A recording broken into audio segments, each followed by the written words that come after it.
Good morning everybody. বাংলার শিক্ষা ক্লাসরুমে সকলকে স্বাগত জানাই। আমরা নবম শ্রেণীর জীবন বিজ্ঞান বিষয়ে যে দ্বিতীয় অধ্যায় রয়েছে জীবন সংগঠনের স্তর, তার অন্তর্গত জৈব অণু ও তাদের বৈশিষ্ট্য, এই বিষয়টিকে নিয়ে আমরা আলোচনা শুরু করেছিলাম। এর আগের দিন আমরা এই বিষয় নিয়ে যে আলোচনা শুরু করেছিলাম তাতে বলেছিলাম যে কোনো জীবদেহ কিছু অজৈব যৌগ এবং কিছু জৈব অণুর সমন্বয়ে গঠিত হয়। তো তাদের পরিচয় সম্বন্ধেও আমরা আলোচনা শুরু করেছিলাম।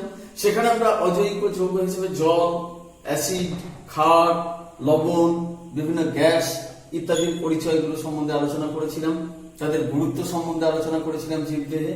এবং আমরা জৈব অণুর ক্ষেত্রে ক্ষুদ্র অণু এবং বৃহৎ অণু এই দুটি বিষয়ের কথা বলেছিলাম। ক্ষুদ্র অণু যারা 1000 ডাল্টন বা তার নিচে তাদের আণবিক ওজন থাকবে এবং বৃহৎ অণুর ক্ষেত্রে 1000 ডাল্টনের বেশি থাকে, সেক্ষেত্রে আমরা সরল শর্করা এবং বহু শর্করা এই বিষয়গুলি নিয়ে আলোচনা করেছিলাম। আজকে আমরা তার পরবর্তী পর্যায়ে যে বিষয়গুলি নিয়ে আলোচনা করব সেটা হচ্ছে অ্যামাইনো অ্যাসিড এবং সেখান থেকে কিভাবে প্রোটিন গঠিত হচ্ছে তাদের গুরুত্ব, আর ফ্যাটি অ্যাসিড, লিপিড এবং জীবদেহে তাদের গুরুত্ব, এই বিষয়গুলি নিয়ে আমরা আজকে আলোচনা করব। তো এই যে আমরা অ্যামাইনো অ্যাসিড শব্দটা ব্যবহার করছি, এই অ্যামাইনো অ্যাসিড এই শব্দের মধ্যেই আমরা কিন্তু দুটো বিষয়কে লুকিয়ে থাকতে দেখতে পাচ্ছি। একটা হচ্ছে কি না অ্যামাইনো গ্রুপ,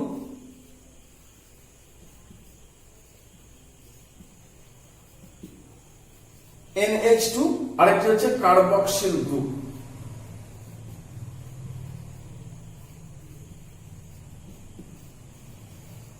এই দুটির সমন্বয়ে অ্যামাইনো অ্যাসিড গঠিত হয়। অ্যামাইনো অ্যাসিড হচ্ছে ক্ষুদ্র অণু। প্রকৃতিতে 200 রকমের অ্যামাইনো অ্যাসিডের হদিশ পাওয়া সত্ত্বেও দেখা গেছে যে 20 রকমের অ্যামাইনো অ্যাসিড প্রোটিন গঠনের ক্ষেত্রে গুরুত্বপূর্ণ ভূমিকা গ্রহণ করে থাকে এবং সেই 20 রকমের অ্যামাইনো অ্যাসিড জীবদেহে অত্যন্ত গুরুত্বপূর্ণ ভূমিকাও পালন করে থাকে। তো সেই অ্যামাইনো অ্যাসিডের উপাদানগুলি কি কি থাকবে না, অ্যামাইনো অ্যাসিডের উপাদান থাকবে কার্বন, হাইড্রোজেন, অক্সিজেন, নাইট্রোজেন, এই 4টি জিনিস তো থাকছেই। এছাড়াও সালফার বিশেষ বিশেষ ক্ষেত্রে গুরুত্বপূর্ণ ভূমিকা পালন করে থাকে উপাদান হিসেবে। তো এরা যে পদ্ধতিতে সজ্জিত থাকে সেটি হচ্ছে একটি কার্বন, তার সাথে দেখা যাচ্ছে এরকম হাইড্রোজেন থাকবে, আর থাকছে এদিকে থাকছে COOH আর এদিকে থাকছে NH2। এই নিয়ে গঠিত হয়েছে একটি অ্যামাইনো অ্যাসিড। এটি একটা আদর্শ অ্যামাইনো অ্যাসিডের যে রূপ, যে চেহারা, যে গঠন, সেটা সম্বন্ধে আমরা বললাম। আর হচ্ছে একটি পরিবর্তনশীল অঞ্চল, বিভিন্ন অ্যামাইনো অ্যাসিডের ক্ষেত্রে বিভিন্ন রকমের হয়ে থাকে। আমরা অ্যামাইনো অ্যাসিড বলছি, এই অ্যামাইনো অ্যাসিড কিন্তু হয় 3 প্রকারের।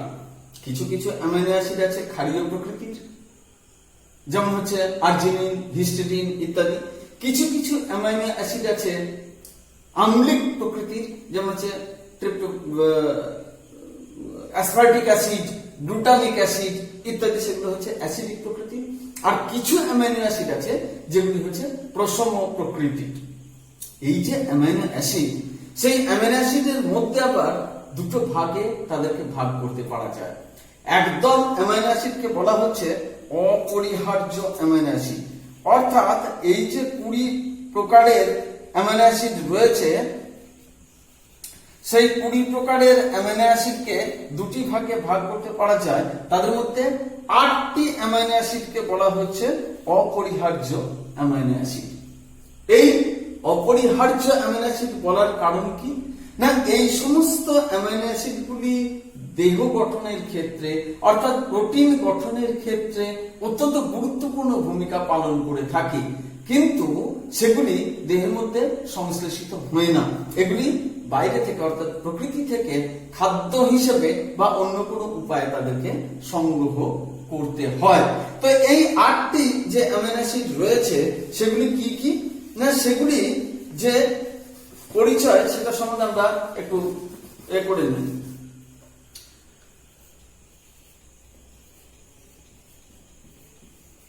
সেগুলি হচ্ছে এইভাবে তাদেরকে আমরা বলতে পারি। 8টি অ্যামিনো অ্যাসিড হচ্ছে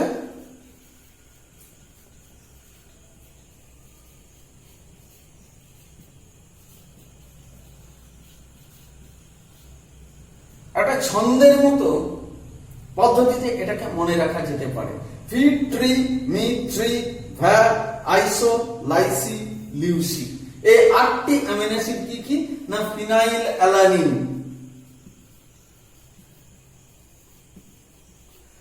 ট্রিপ্টোফ্যান, মেথিওনিন অত্যন্ত গুরুত্বপূর্ণ একটি amino acid, threonine, valine, isoleucine, lysine, leucine.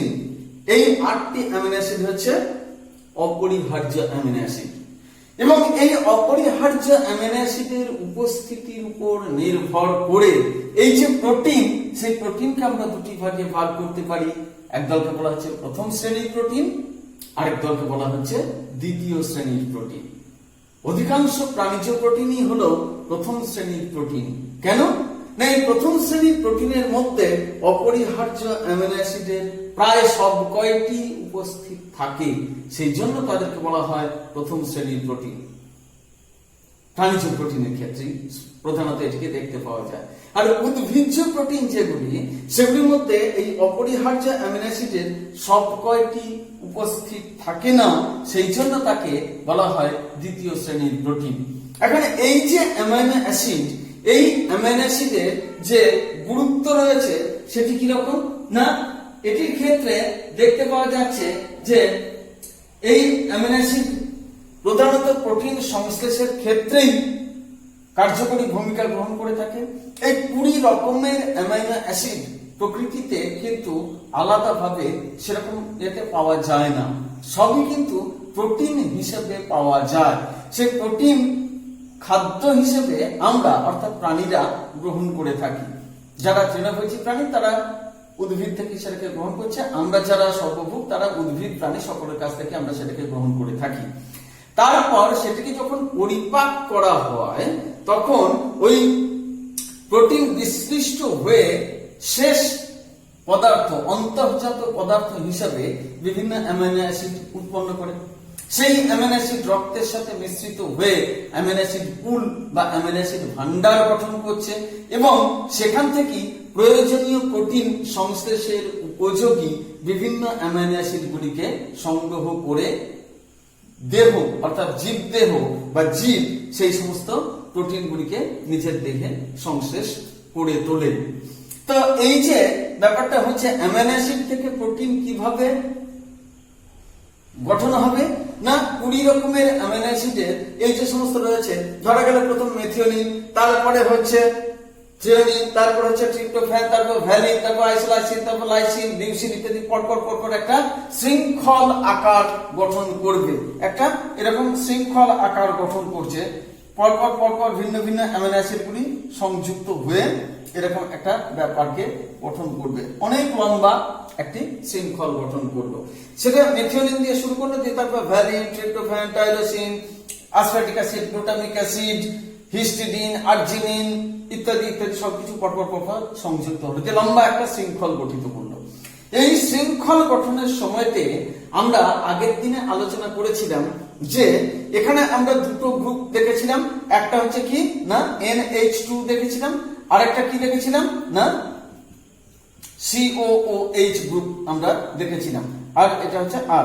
এখন এই যে COOH গ্রুপ রয়েছে আর NH2 গ্রুপ রয়েছে, এরা কি কাজ করছে না একটি অ্যামিনো অ্যাসিডের কার্বক্সিল গ্রুপের সাথে অপর অ্যামিনো অ্যাসিডের যে অ্যামাইনো গ্রুপ রয়েছে সেটি সংযুক্ত হচ্ছে এবং সেখান থেকে এক অণু জল তারা বিয়োজিত করছে। এর মাধ্যমে তারা কি করছে না শৃঙ্খল আকারে এগুলিকে পরস্পর পরপর সংযুক্ত করে রেখে দিচ্ছে, যে কি সৃষ্টি করছে একটা পেপটাইড শৃঙ্খল সৃষ্টি করছে। এই পেপটাইড শৃঙ্খল একটা বা একাধিক পেপটাইড শৃঙ্খল মিলে তৈরি করছে এক একটি প্রোটিন অণু। এই প্রোটিন অণুর মধ্যে আমরা তাহলে বিভিন্ন রকমের এই অ্যামিনো অ্যাসিড গুলিকে সংযুক্ত হতে দেখছি। এখন এই সংযুক্তিকরণের পরে সেটিকে যখন আমরা খাদ্য হিসেবে গ্রহণ করছি, গ্রহণ করার পরে কি হচ্ছে জলের উপস্থিতিতে সেগুলি কি হচ্ছে আর্দ্র বিশ্লেষিত হচ্ছে, অর্থাৎ জল এখানে সংযুক্ত হওয়ার ফলে কি হচ্ছে অ্যামিনো অ্যাসিড গুলো পৃথক হয়ে যাচ্ছে, পেপটাইড শৃঙ্খল ভেঙে গিয়ে অ্যামিনো অ্যাসিডে পরিণত হচ্ছে, অর্থাৎ অন্তর্জাত পদার্থ পরিপাকের অন্তর্জাত পদার্থ হিসেবে এই অ্যামিনো অ্যাসিড সৃষ্টি হচ্ছে। সেই অ্যামিনো অ্যাসিড রক্তস্রোতের মাধ্যমে পরিবহন পদ্ধতিতে বিভিন্ন কোষে কোষে পৌঁছে যাচ্ছে এবং সেখানে তারা উপচিতি বিপাক্রিয়াতেও অংশগ্রহণ করছে বা কিছু ক্ষেত্রে অপচিতি বিপাকেও অংশগ্রহণ করে থাকে। যেমন এই যে অ্যামিনো অ্যাসিড সেটা যেমন একাধারে প্রোটিন সংশ্লেষণের ক্ষেত্রে গুরুত্বপূর্ণ ভূমিকা গ্রহণ করছে, আবার দেখা যাচ্ছে যে একটি পদ্ধতি রয়েছে সেটি হচ্ছে নিওগ্লুকোজেনেসিস বা মতান্তরে অনেক সময় তাকে বলা হয় গ্লুকোনিওজেনেসিস।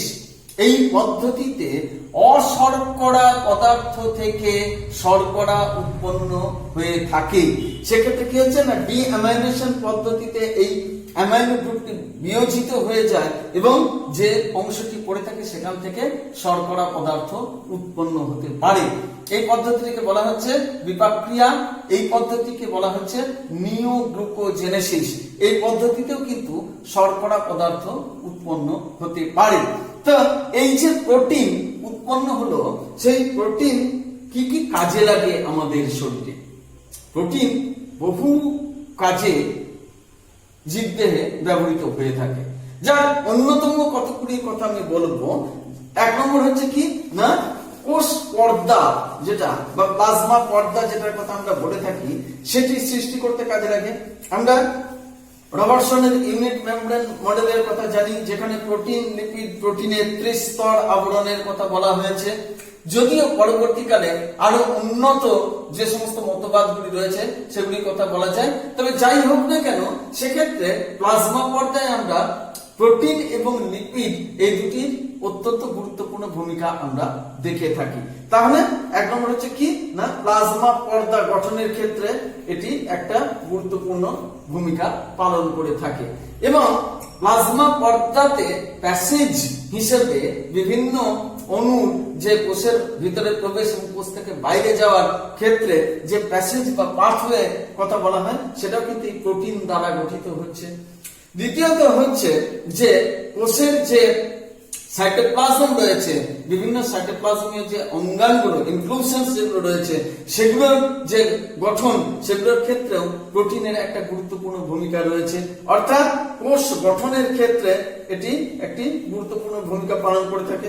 3 নম্বর হচ্ছে মেরুদণ্ডী প্রাণী ইত্যাদিদের ক্ষেত্রে বিশেষ গুরুত্বপূর্ণ, সেটা হচ্ছে পেশি গঠন করে, পেশির সঞ্চালন ঘটিয়ে আমাদের দেহে যে চলন গমন ইত্যাদি সেগুলিকে নিয়ন্ত্রণ করে থাকে। তার জন্য প্রোটিন, তন্তু, অ্যাক্টিন, মায়োসিন ইত্যাদি অত্যন্ত গুরুত্বপূর্ণ ভূমিকা পালন করে থাকে।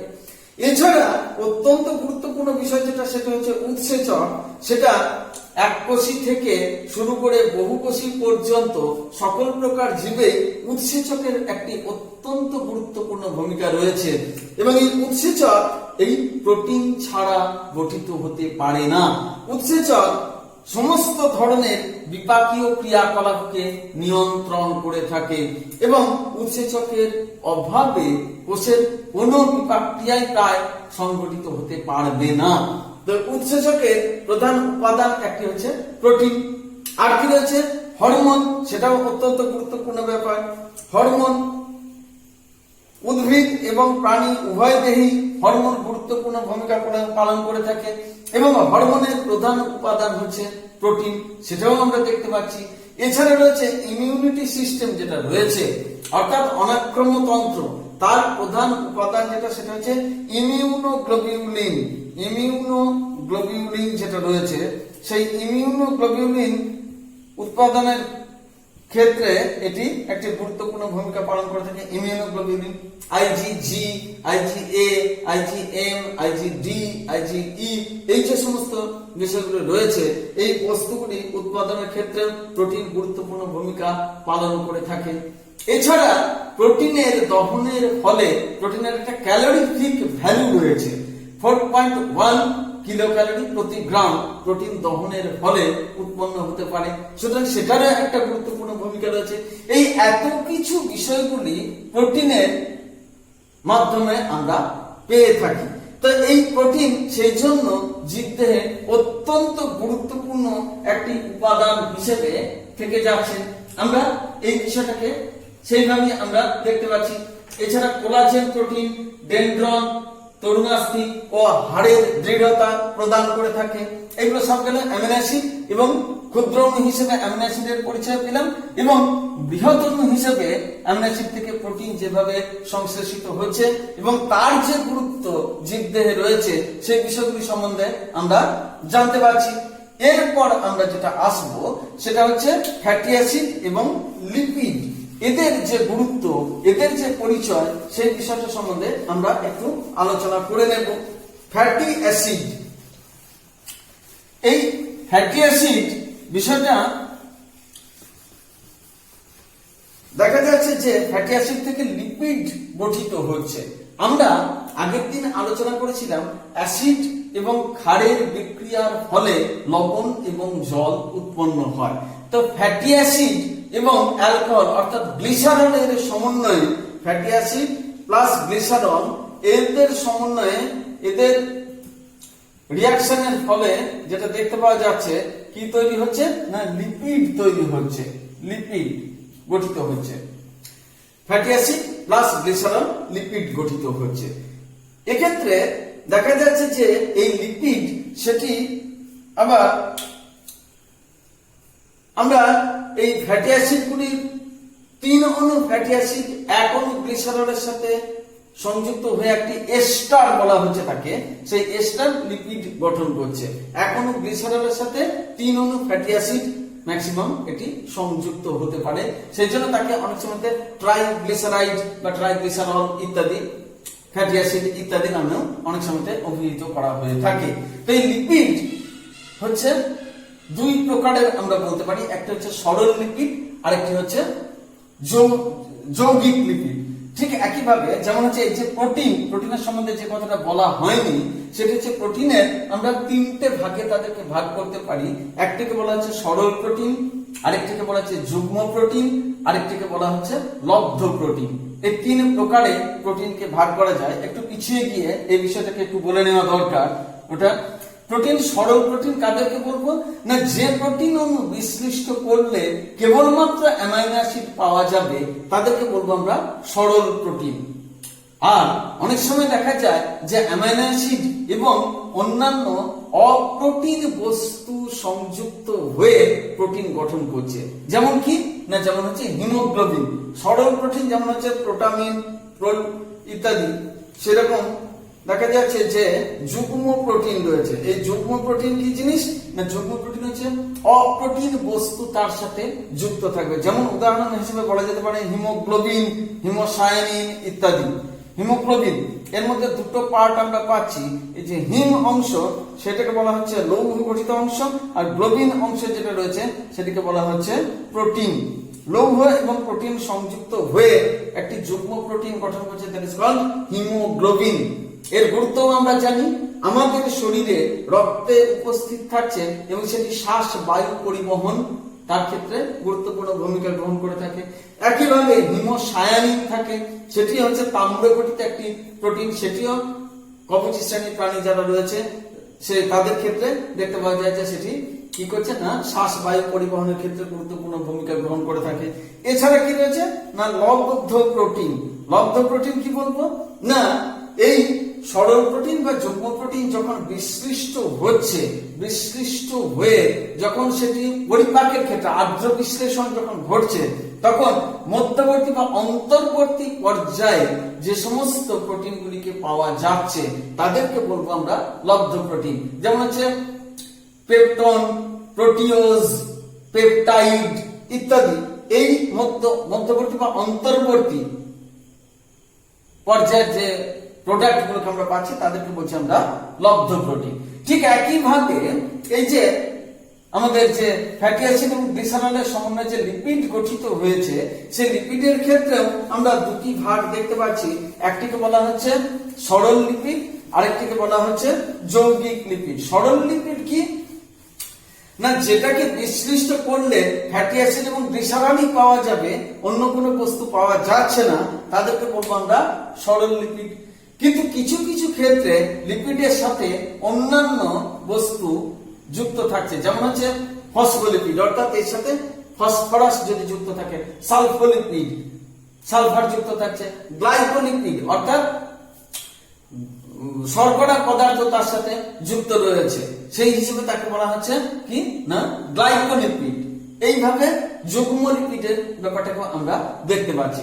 এখন এখানে আমাদের যেটা বলার সেটা হচ্ছে এই যে ফ্যাটি অ্যাসিড রয়েছে, এই ফ্যাটি অ্যাসিড সেগুলি হচ্ছে বৃহৎ অণু বলা যেতে পারে, অনেকগুলো কার্বন অণুর সমন্বয়ে এগুলি গঠিত হয়েছে। 16টা, 18টা, 20টা এরকম ভিন্ন ভিন্ন সংখ্যক কার্বন অণুর সমন্বয়ে এটি গঠিত হয়েছে। যেমন একটা উদাহরণ হিসেবে বলা যেতে পারে CH3 CH2 16 COOH। এই ফর্মুলাটা আমরা দেখতে পাচ্ছি 18টা কার্বন অণু রয়েছে, একটা প্লাস 16টা, 17টা প্লাস কার্বক্সিল মূলকের মধ্যে একটা রয়েছে, মোট 18টা। Linoleic acid, linolenic acid, arachidonic acid ইত্যাদির ক্ষেত্রে আমরা এই 18টা কার্বন পরমাণু নিয়ে এই শৃঙ্খলটাকে গঠিত হতে দেখছি। এখানে এই যে ফ্যাটি অ্যাসিড রয়েছে তাদেরকে আবার দুটো ভাগে ভাগ করতে পারা যায়। এক দলকে বলা হচ্ছে সম্পৃক্ত ফ্যাটি অ্যাসিড, আরেক দলকে বলা হচ্ছে অসম্পৃক্ত ফ্যাটি অ্যাসিড। বিষয়টা কিরকম না, এইটাকে যদি আমরা একটা শৃঙ্খল আকারে দেখি তাহলে এরকম বিষয়টা লাগবে। এই হচ্ছে কার্বন, সেখানে আমরা CH3 পাচ্ছি, এই CH3 তারপর হচ্ছে CH2, অর্থাৎ এইভাবে আমরা দেখতে পাচ্ছি। এইভাবে আমরা এই পুরো ব্যাপারটাকে দেখতে পাচ্ছি। একটা কাল্পনিক একটা ফ্যাটি অ্যাসিডের গঠনটা এই ধরনের হয়ে থাকছে। এখানে কার্বনের যে যোজ্যতা সেটি সম্পূর্ণরূপে সম্পৃক্ত হয়ে আছে, কিন্তু কিছু কিছু ক্ষেত্রে এমন দেখা যায় যে এখানে যেটা রয়েছে এই হাইড্রোজেন পরমাণুর অভাব রয়েছে। সেক্ষেত্রে কি হচ্ছে না এইরকম একটি গঠন আমরা দেখতে পাচ্ছি। এই যে জায়গাটা আমরা দেখতে পাচ্ছি সম্পৃক্ততা, অর্থাৎ দুটি কার্বন পরমাণুর মধ্যে দ্বিযোজী বন্ধন আমরা এখানে দেখতে পাচ্ছি, এই জায়গাটাকে বলা হচ্ছে অসম্পৃক্ততা। অর্থাৎ এখানে আরো হাইড্রোজেন সংযুক্ত হতে পারবে। যদি কোনো একটি ফ্যাটি অ্যাসিডের ক্ষেত্রে একটি বিন্দুতে যে এরকম অসম্পৃক্ততা দেখা যায় তাহলে তাকে বলবো আমরা অসম্পৃক্ত, তার ইংরেজি হচ্ছে আনস্যাচুরেটেড, সেই জন্য তাকে বলা হচ্ছে mono unsaturated fatty acid. Mono unsaturated fatty acid, MUFA সংক্ষেপে বলা যেতে পারে। আবার কিছু কিছু ক্ষেত্রে দেখা যাচ্ছে 3টে বা 4টে জায়গাতে এরকম অসম্পৃক্ততা খুঁজে পাওয়া যাচ্ছে, তাদের ক্ষেত্রে কি বলবো না, তখন মনো অর্থাৎ এক শব্দটা ব্যবহার হবে না, সেক্ষেত্রে কি হবে পলি আনস্যাচুরেটেড ফ্যাটি অ্যাসিড বা উফা বলা যেতে পারে। যেমন হচ্ছে লিনোলেইক অ্যাসিড, লিনোলেনিক অ্যাসিড, এগুলি হচ্ছে পলি আনস্যাচুরেটেড ফ্যাটি অ্যাসিড। এই সমস্ত ফ্যাটি অ্যাসিড গুলো খাদ্যে উপস্থিত থাকা একান্ত প্রয়োজন, কারণ এরা আমাদের দেহের যে কোলেস্টেরল, সেই কোলেস্টেরলের মাত্রাকে নিয়ন্ত্রণ রাখতে পারে। এই আনস্যাচুরেটেড ফ্যাটি অ্যাসিডের উপস্থিতিতে যে লিপিড সৃষ্টি হচ্ছে সেই লিপিডে যদি দেখা যায় যে সেগুলি আমাদের গৃহ উষ্ণতা অর্থাৎ রুম টেম্পারেচারে তরল অবস্থায় থাকে তখন তাকে বলা হচ্ছে তেল। আবার যদি দেখা যায় যে সেগুলি সম্পৃক্ত ফ্যাটি অ্যাসিড দ্বারা গঠিত এবং সেটি জমাট বাঁধা অবস্থাতে দেখতে পাওয়া যাচ্ছে তখন তাদেরকে বলা হচ্ছে ফ্যাট বা চর্বি হিসেবে তাকে অভিহিত করা হয়ে থাকে। এখন এই যে লিপিড সেটার একটা তাপন মূল্য রয়েছে, সেই তাপন মূল্য কত না 9.3 কিলো ক্যালোরি প্রতি গ্রাম ফ্যাট দহনের ফলে উৎপন্ন হয়ে থাকে। সেজন্য এই লিপিডটি আমাদের শরীরের ক্ষেত্রে অত্যন্ত গুরুত্বপূর্ণ তাপ উৎপাদনের ক্ষেত্রে এবং একই সাথে তাপ সংরক্ষণের ক্ষেত্রেও লিপিড গুরুত্বপূর্ণ ভূমিকা পালন করে থাকে। যেমন ওই উত্তর মেরু দক্ষিণ মেরুতে যে সমস্ত প্রাণীরা রয়েছে তাদের ত্বকের ঠিক নিচে চর্বির পুরু আস্তরণ রয়েছে যা তাদের দেহের তাপ সংরক্ষণের ক্ষেত্রে গুরুত্বপূর্ণ ভূমিকা পালন করে থাকে। এছাড়া লিপিডের মধ্যে বেশ কিছু ভিটামিন দ্রবণীয় ভিটামিন যেগুলি রয়েছে ফ্যাটে দ্রবণীয় ভিটামিন সেগুলি দ্রবীভূত অবস্থাতে থাকতে পারে। যেমন vitamin A, vitamin D, vitamin E, vitamin K. এই এ, ডি, ই, কে ভিটামিনগুলি ফ্যাটে দ্রবণীয় অবস্থাতে কিন্তু আমাদের শরীরে থেকে যায়। তো এই লিপিড যেগুলি রয়েছে সেগুলির যে উদাহরণ হিসেবে আমরা যেগুলিকে বলতে পারি সেটি হচ্ছে এরকম যে এছাড়াও আমাদের দেহের মধ্যে আমরা দেখতে পাচ্ছি যে লিপিড মানে ওই কি বলে কিডনি বা আমাদের এই যে আইবল রয়েছে তার পিছনে দেখা যাচ্ছে চর্বির একটি পুরো আস্তরণ হিসেবে সেগুলি আমাদের এই সমস্ত অঙ্গগুলিকে সঠিক স্থানে রেখে দেওয়া এবং তাদের শক অ্যাবজর্বার হিসেবে কাজ এটাও তারা করে থাকে। অনেক সময় আমরা সেই ব্যাপারটাকেও দেখে থাকি। অঙ্গগুলিকে আঘাত থেকে রক্ষা করে বা চর্বি দ্বারা এটি আবৃত অবস্থাতে থাকে। বৃক্ক, যকৃৎ ইত্যাদির ক্ষেত্রে আমরা এটাকে দেখতে পাই।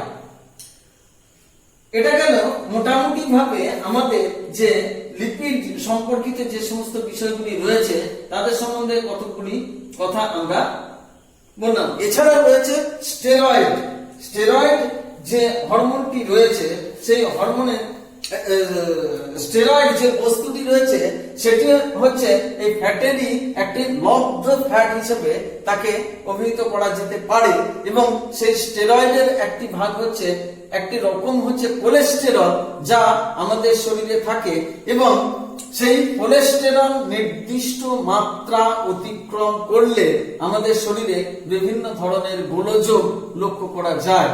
বিভিন্ন ধরনের যে স্যাচুরেটেড ফ্যাটি অ্যাসিড সমন্বিত খাদ্য যেগুলি অত্যন্ত রিচ হাই ক্যালোরি যেমন হচ্ছে বার্গার বা পিৎজা বা এই ধরনের যে চিজ বাটার ইত্যাদি যেগুলো রয়েছে সেগুলি গ্রহণ করলে পর আমাদের শরীরে কোলেস্টেরলের বৃদ্ধি পাওয়ার সম্ভাবনা থেকেই যায় এবং সেই জায়গাগুলোকে আমাদের মানে সুস্থ থাকতে গেলে এই সমস্ত খাদ্যগুলিকে আমাদের একটু এড়িয়ে চলাটাই অত্যন্ত বুদ্ধিমানের কাজ হবে বলে আমরা মনে করি। তো এই গেল আজকে যে দুটি বিষয় নিয়ে আমরা আলোচনা করলাম সেটা হচ্ছে অ্যামাইনো অ্যাসিড এবং প্রোটিন আর এদিকে হচ্ছে ফ্যাটি অ্যাসিড আর লিপিড। এই বিষয় দুটি নিয়ে আজকে আমরা আলোচনা করলাম।